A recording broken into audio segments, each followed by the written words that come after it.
This is something that happened to me. A story I've replayed in my mind 1,000 times. It's strange how the most beautiful moments of your life can become the architecture of your greatest pain. The Waterford crystal champagne flute felt impossibly heavy in my hand, its delicate stem slick with condensation. Around me, our life's work was on full display. 200 of our closest friends and family mingling under the soft glow of Japanese lanterns in the sprawling gardens of our Greenwich, Connecticut home, a celebration for our 25th wedding anniversary. My husband, Richard, tapped his glass for attention, a brilliant predatory smile gracing his lips as he began his toast, and with his first words, he announced to the world that he was leaving me for the 26-year-old intern from his office. If you genuinely enjoy our stories, please subscribe to the channel, tell us where you're from, and what time it is right now. It's always fascinating to know how far our story flows. The silence that followed Richard's declaration was a physical thing, a crushing weight that sucked the air from the perfectly manicured lawn. The cheerful notes from the string quartet faltered and died. 200 pairs of eyes, a constellation of pity and morbid curiosity, swiveled from his triumphant face to mine. I stood frozen, the crystal flute a fragile anchor in a world that had just shattered. His words echoed in the vacuum. And so, I want to thank Amelia for 25 years, but my future, my real future, is with Tiffany. He raised his glass to a pretty blonde near the French doors, a girl I vaguely recognized from a company Christmas party. She was wearing a white dress. To my anniversary party, a white dress. The sheer, calculated cruelty of it was breathtaking. Tiffany, beaming, raised her own glass in return, her youth a glaring insult. My mind refused to process it. This had to be a joke, a grotesque, unfunny prank orchestrated by the man I'd loved since I was 19. Richard was a titan of Wall Street, a man who commanded boardrooms with an iron will and a silver tongue. He loved grand gestures, but this was an execution. He wasn't just ending our marriage, he was salting the earth of my entire life, ensuring nothing could ever grow there again. My sister Clara rushed to my side, her hand gripping my arm. "Amelia, Amy, breathe," she whispered. But the sound was distant, muffled, as if coming from underwater. I could feel the blood draining from my face. The perfectly arranged canapes, the 5-tier cake modeled after our wedding cake, the ice sculpture of 2 swans. Every detail I had obsessed over for months had become a prop in my public humiliation. He had turned our shared history into a stage for my downfall. He hadn't just cheated. He had curated the revelation for maximum impact. For an audience, he wanted to destroy not just me, but the entire perception of us that I had helped build for a quarter of a century. He wanted to make sure there were witnesses to my desolation. That night is a blur of fractured images. My son, 22-year-old Leo, his face a mask of cold fury, stepping towards his father before my brother-in-law held him back. The whispers that erupted like brush fire. Friends I'd known for decades, the mothers from Leo's prep school, the wives of Richard's partners, all averting their eyes, unsure of the social protocol for a public gutting. I remember escaping into the house, my own home feeling alien and hostile.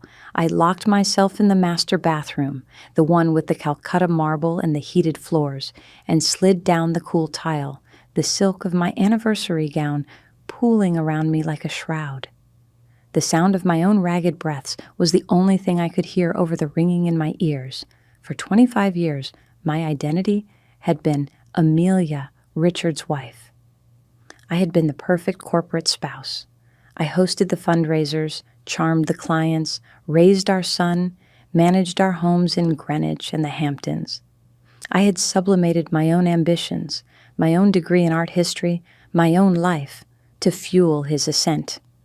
I was the silent partner, the bedrock upon which he built his empire. And he had just dynamited the foundation. The next few days were a slow-motion nightmare. Richard had already packed a bag.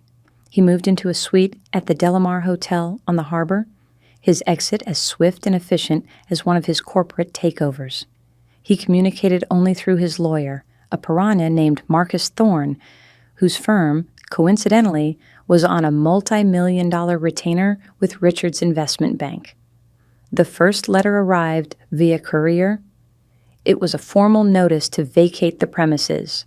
My home, the home I had designed with the architect, the gardens I had planted with my own hands, the place where I had nursed my son through fevers and celebrated his birthdays. A legal footnote pointed out that the deed was held by an LLC, of which Richard was the sole managing member. My name was nowhere on it.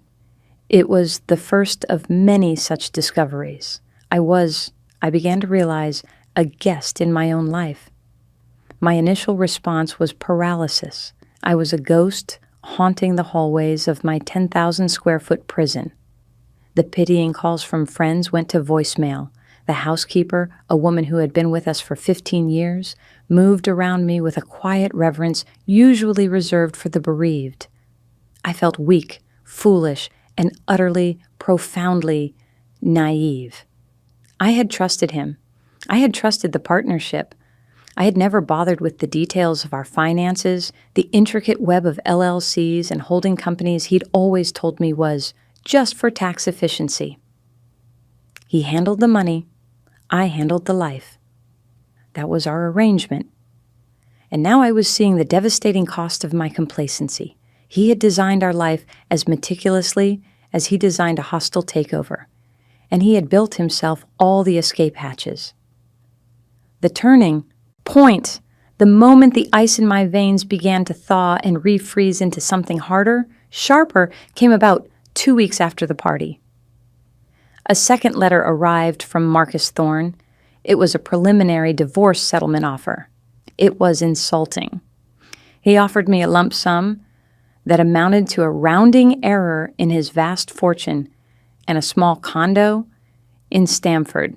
The letter was filled with condescending language about my non-financial contributions and his generosity in light of the circumstances. But it was a small attachment at the end that lit the fuse. It was a valuation of my inheritance from my father. My dad, a quiet, shrewd man who had run a successful commercial real estate business in Queens, had passed away 5 years prior. He'd left me his portfolio, a collection of unassuming brick buildings and small retail spaces. Richard, as my husband, had overseen the integration of these assets into our estate, placing them in a trust managed by his own people. The valuation in the settlement was laughably low. Richard had appraised my father's life's work at a fraction of its true worth, planning to buy me out of my own legacy with pocket change. He wasn't just trying to rob me of my future. He was trying to steal my past.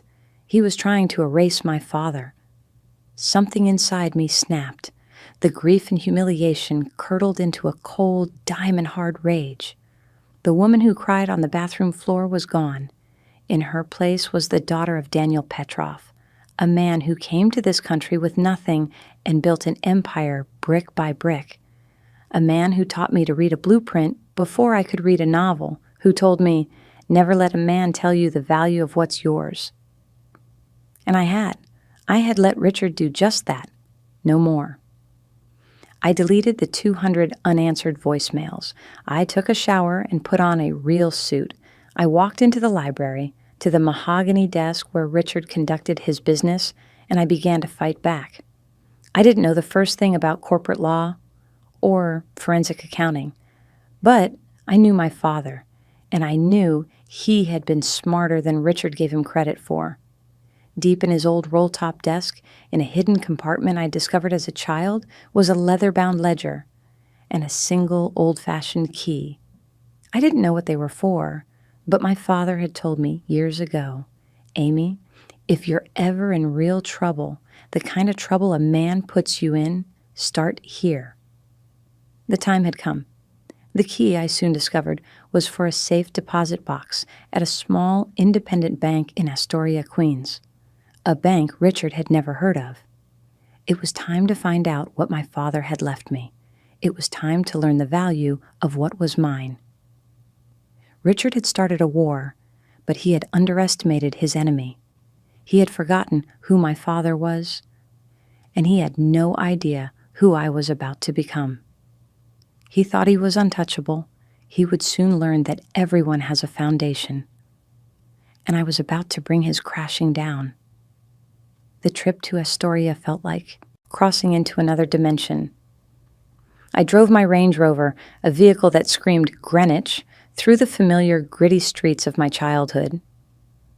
The bank was a small, unpretentious institution with a marble facade that had seen better days. It was the kind of place my father trusted, solid, local, and completely off Richard's gilded radar. The bank manager, a kind-faced man in his 60s named Mr. Demetris, recognized my name instantly. Amelia Petrov, he said, his eyes crinkling. Your father was a great man. He said you might come one day. He led me into the vault, a cavern of steel and silence. The box was long and heavy. Inside, there wasn't just paperwork. There was a detailed, handwritten letter from my father, dated a few months before he died. Reading his familiar script was like hearing his voice again. Calm and measured, he explained that he'd been wary of Richard's financial wizardry and his habit of burying assets in complex legal structures. He had, therefore, created a separate, independent entity for my inheritance, a blind trust, the Petrov Legacy Trust. The documents were all there, pristine and legally ironclad. The portfolio of Queen's properties was just the beginning. My father, it turned out, had been quietly investing in undervalued commercial real estate across the tri-state area for decades. He'd bought struggling strip malls in New Jersey, small office buildings in Westchester, and even a few plots of undeveloped land on Long Island. He never sold. He just held. The true value of the portfolio, conservatively estimated by the trust's executor, a no-nonsense lawyer in my father's old neighborhood, was nearly 10 times what Richard had declared. But the real masterstroke was in the structure. The trust was designed to be untouchable by marital claims. My father had legally insulated my inheritance from the man he never fully trusted. Richard didn't know the full scope of it because my father had never let him see it. Richard had only been allowed to manage the initial visible assets, the Queen's properties, which he'd promptly undervalued. He had no idea about the rest. The trust gave me access to significant liquid capital, a team of loyal professionals who had worked with my father for years, and most importantly, anonymity. I wasn't just Amelia Sterling, the scorned wife. I was the sole beneficiary of the Petrov Legacy Trust. It was an arsenal I never knew I had. I walked out of that bank a different woman. The rage was still there, but it was no longer a wildfire. It was a forge, focused and intensely hot. My first call was not to a divorce attorney, but to a forensic accountant my father's lawyer recommended, a woman named Anya Sharma, who had a reputation for finding skeletons in the most meticulously organized closets. We met in a sterile conference room in Midtown Manhattan. I laid out Richard's settlement offer. Anya scanned the documents, her expression unreadable. "He's hiding everything," she said flatly after a few minutes. "This isn't a settlement, it's an insult. Standard playbook for high-net-worth narcissists. He's counting on you being too emotional and uninformed to fight back." Her words were a splash of cold water. She was right. That's exactly what he was counting on. "I want you to find it all," I said, my voice steady. "Every shell company, every offshore account, every hidden asset. I want you to dismantle his financial empire piece by piece and show me where he's buried the money that belongs to my son and me." Anya smiled, a thin, dangerous smile. With pleasure, she said. My second call was to the most feared divorce lawyer in New York City, Julianne Davenport. She was legendary, a woman who had eviscerated billionaires and titans of industry in the courtroom. She was also notoriously difficult to retain. I used my father's name and I got a meeting. Julianne's office, overlooking Central Park, was a study in minimalist power. She was a tall, impeccably dressed woman with eyes that could see right through you. I told her the entire story, from the anniversary party to the trust. I didn't cry. I didn't waver. I laid out the facts. When I finished, she leaned back in her chair. "Good," she said. "Grief is a useless emotion in a war. Rage, on the other hand, can be a potent fuel." Richard Sterling thinks this is his game, played by his rules. We're going to burn his rule book. We spent the next 2 hours mapping out a strategy. Julianne's advice was counterintuitive. "Do nothing for now," she said. "Don't respond to his lawyer. Don't contest the eviction. Appear weak. Let him think you've collapsed. Let him get comfortable." The idea of leaving my home was sickening, but I understood the logic. Richard needed to feel completely in control, completely victorious.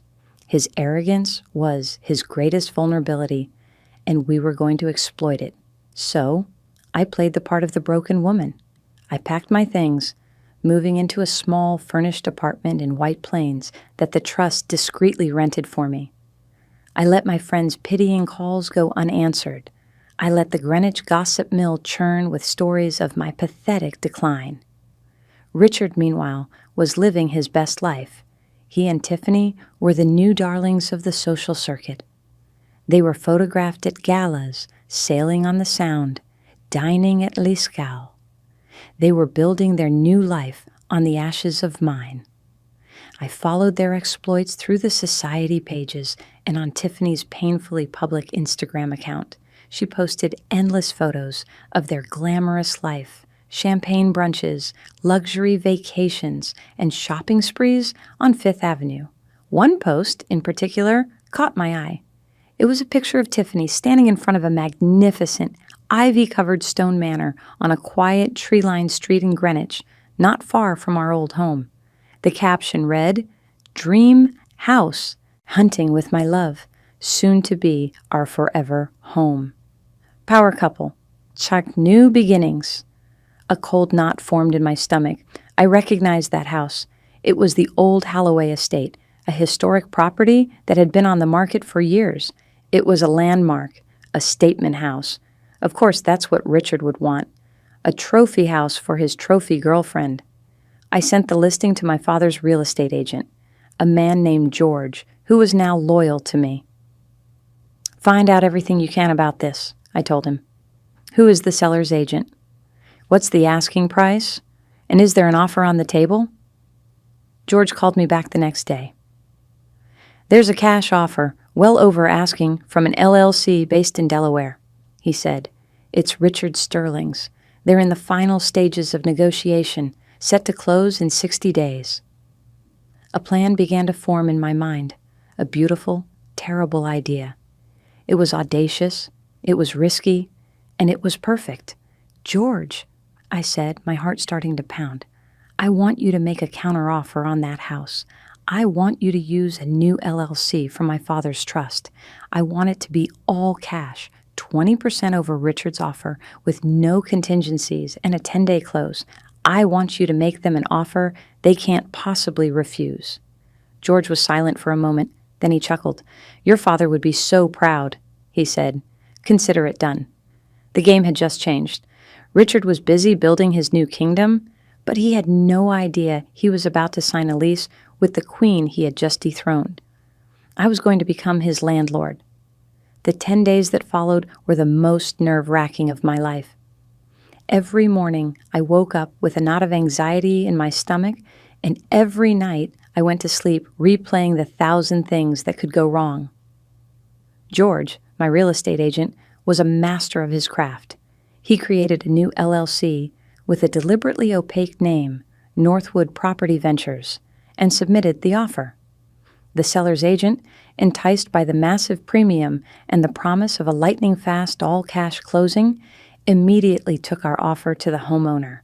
Richard's 60-day closing, with its potential mortgage contingencies, couldn't compete. He was unceremoniously bumped. George told me that Richard's agent was furious, complaining that his client had been gazumped, but there was nothing they could do. A clean, fast cash offer is king in real estate. Richard, blinded by his own arrogance, likely assumed he'd been outbid by another hedge fund manager or a tech billionaire. It would never occur to him in a million years that the person who snatched his dream house from under his nose was the wife he had just discarded. The closing was conducted remotely through the lawyers. I signed the documents in a small, anonymous office in White Plains. My name appeared nowhere, only the signature of the trustee for Northwood Property Ventures. Just like that, I was the owner of the Holloway estate. The beautiful stone manor where my husband planned to start his new life with his mistress was now mine. The feeling was not one of elation, but of a cold, profound power. I held the keys to his future. I had the deed. The next phase of the plan required even more patience. Julianne Davenport, my lawyer, advised me to wait. "Let him get desperate," she said. "He's just paraded his new life all over town. He needs that house as a symbol of his victory. He'll be looking for another one, but the high-end market in Greenwich is tight. He'll get frustrated." She was right. Tiffany's Instagram posts shifted from smug house hunting photos to vague complaints about finding the perfect place. They were adrift, living out of the Delamar Hotel, a temporary solution that was likely growing tiresome. We waited a month. Then we made our move. I had George contact a different real estate agency in town, one Richard had no relationship with. He told them that his client, Northwood Property Ventures, had purchased the Holloway estate as an investment property and was now looking to lease it. It was to be listed as a high-end, long-term rental. The asking price for the rent was exorbitant, a figure designed to attract exactly one type of person, someone with more money than sense, someone who needed to make a statement, someone like Richard. Within a week, Richard's agent was on the phone. He'd seen the listing. His client was very interested.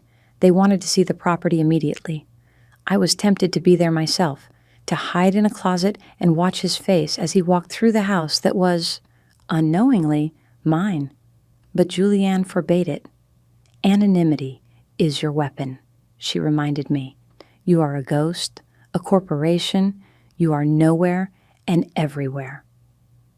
The negotiations for the lease were a masterclass in psychological warfare. I dictated the terms through George. We demanded a 2-year lease, paid in full, up front. We demanded a massive security deposit. We added clauses for every conceivable thing. Professional landscaping had to be maintained at his expense. No alterations to the property without written consent from the owner. Quarterly inspections by the property management company.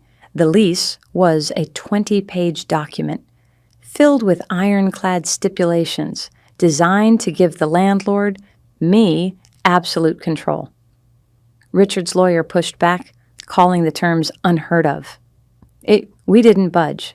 George simply told his agent, "My client has other interested parties. This is the offer. Take it or leave it."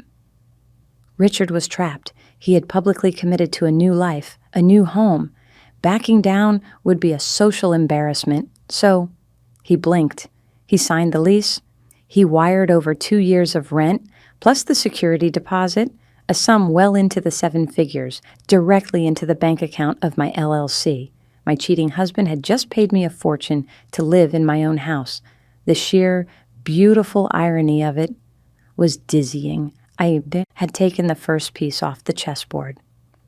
While Richard and Tiffany were busy planning their move, my other team was hard at work.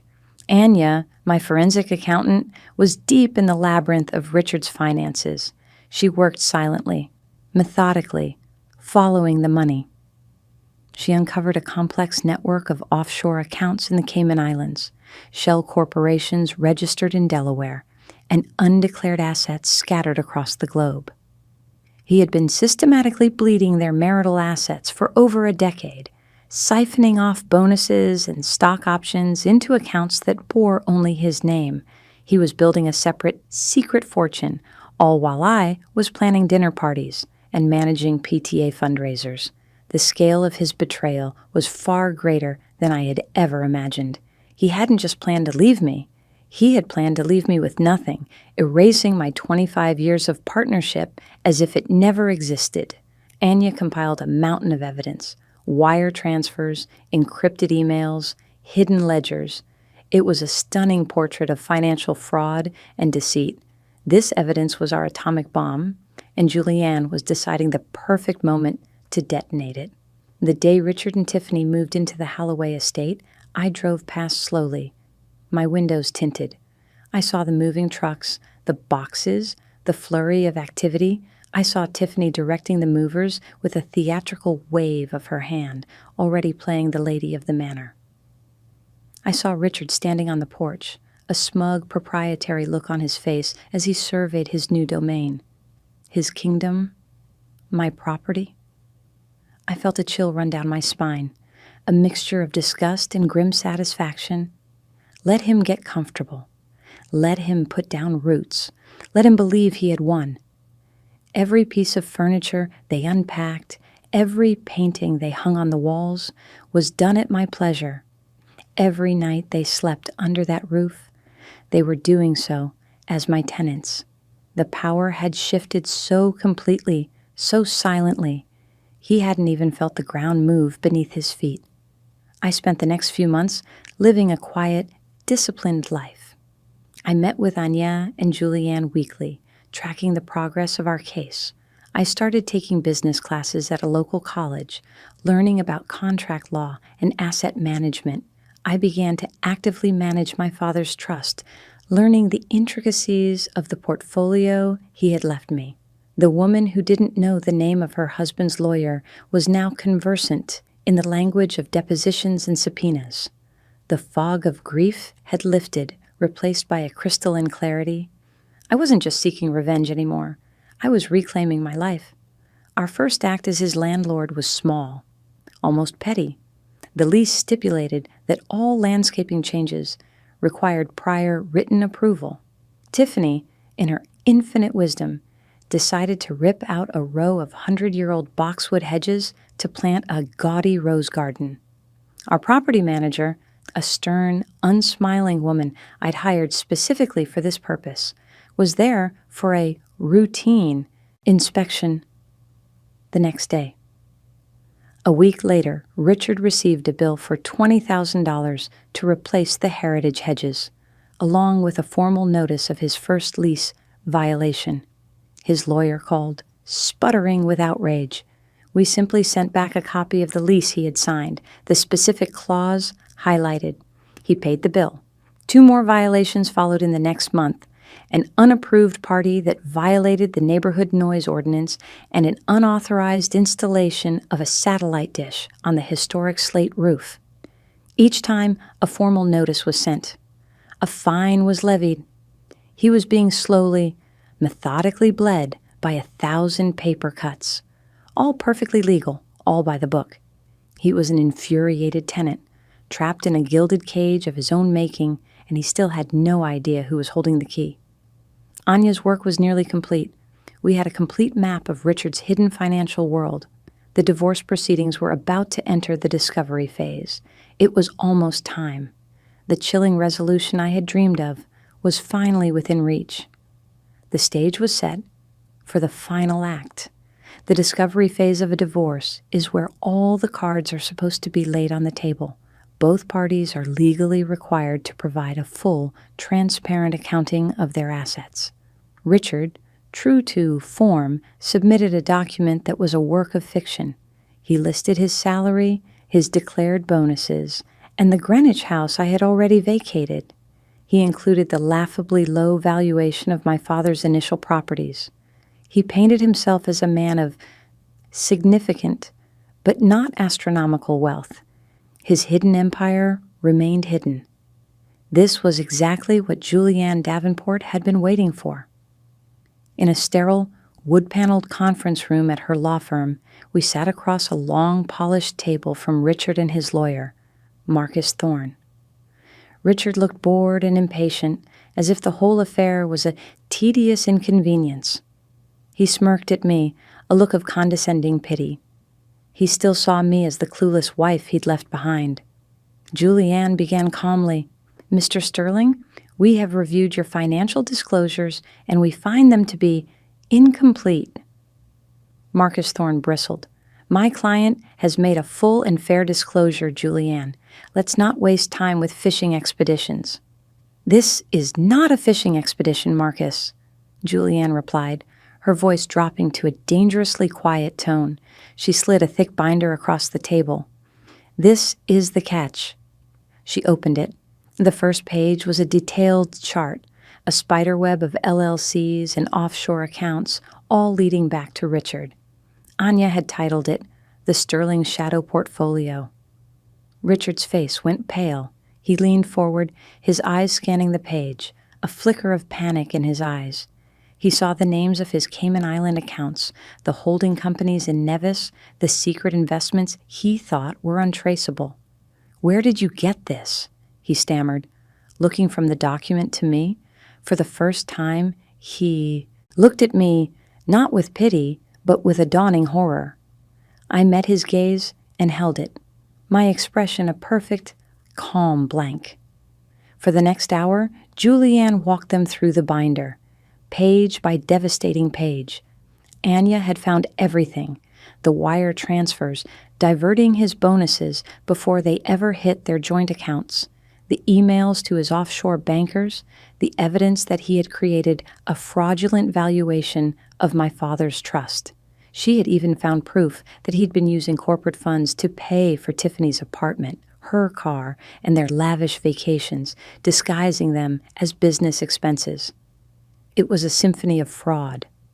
Marcus Thorne, the Piranha lawyer, was silent, his face ashen. His client hadn't just hidden marital assets. He had committed tax evasion and potentially corporate embezzlement. His multi-million-dollar retainer probably didn't cover prison time. By the end of the presentation, Richard was visibly shaking. The smug, untouchable Titan was gone. In his place was a trapped, terrified man. "This is what we are presenting in court, Richard," Julianne said, her voice like ice, "along with a recommendation that the IRS and the SEC take a close look at your business practices. Or you can agree to our terms. Today." Our terms were not a negotiation, they were a surrender. I would get 60% of all documented marital assets, including the full, verified value of the shadow portfolio. I would get full ownership of our Hamptons home. I would get lifetime alimony, non-negotiable. He would also set up a multi-million-dollar trust for our son, Leo. And finally, he would sign a non-disclosure agreement so airtight that if he ever spoke a single negative word about me in public, it would cost him a fortune. He had no choice. He would be financially crippled, but he would stay out of jail. He signed. His hand trembled as he pushed the papers across the table. He refused to look at me. The war was over. I had won. But there was one final act of poetic justice to deliver. 2 weeks later, Tiffany's Instagram lit up. They were throwing a massive housewarming party at the Holloway estate, a new beginnings party to celebrate their love and their fabulous new home. All the same people who had witnessed my humiliation at our anniversary party were invited. It was the perfect bookend. The night of the party, I dressed carefully, not in a gown of vengeance, but in a simple, elegant black dress. I did my hair and makeup myself. I didn't want to look like I was trying too hard. I wanted to look like I was thriving. I wanted to look like a woman who was in control. Juliana had couriered the final signed divorce decree that afternoon. It was official. I was a free woman, and a very wealthy one. I drove to the Holloway estate. Cars lined the quiet street.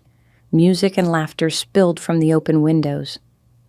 It was a perfect recreation of my anniversary party, Only this time, I was the one about to be executed.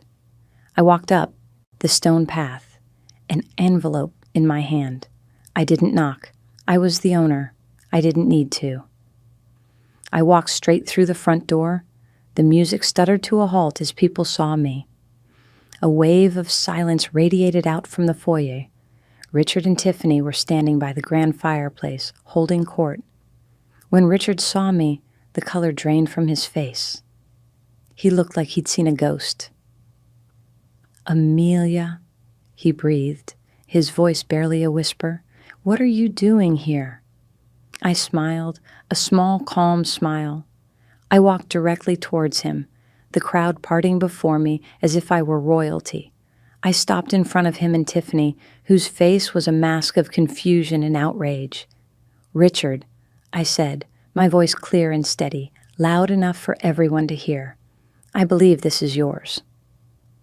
I handed him the envelope. He opened it with fumbling fingers. Inside was not a legal document from my lawyers. It was a formal 30-day notice of lease termination.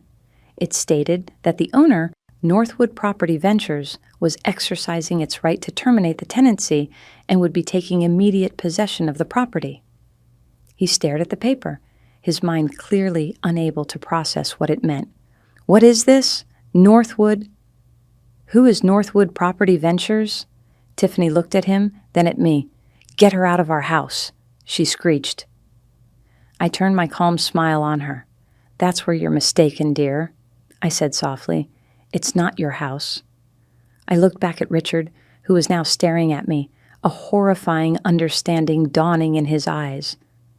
"I am Northwood Property Ventures," I said, letting the words hang in the dead silent room. "I own this house.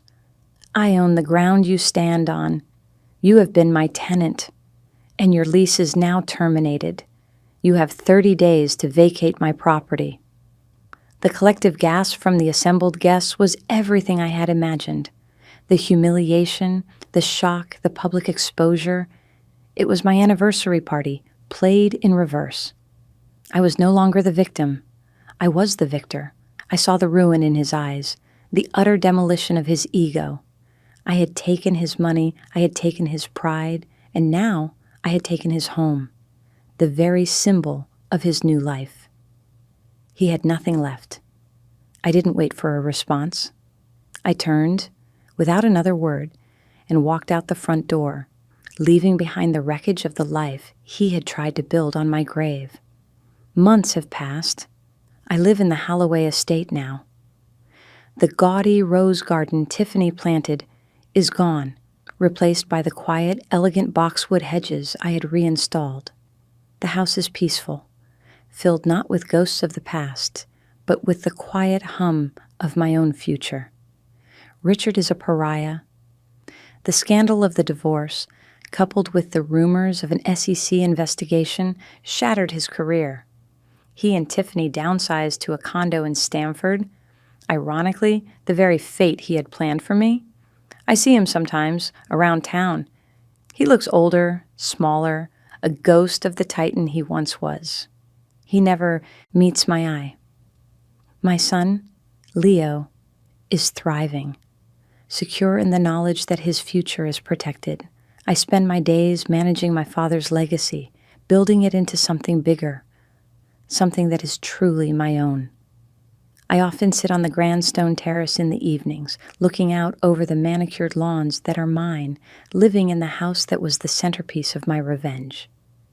He thought owning things was the same as having power, but he was wrong. Real power isn't about what you own, it's about what you can't lose.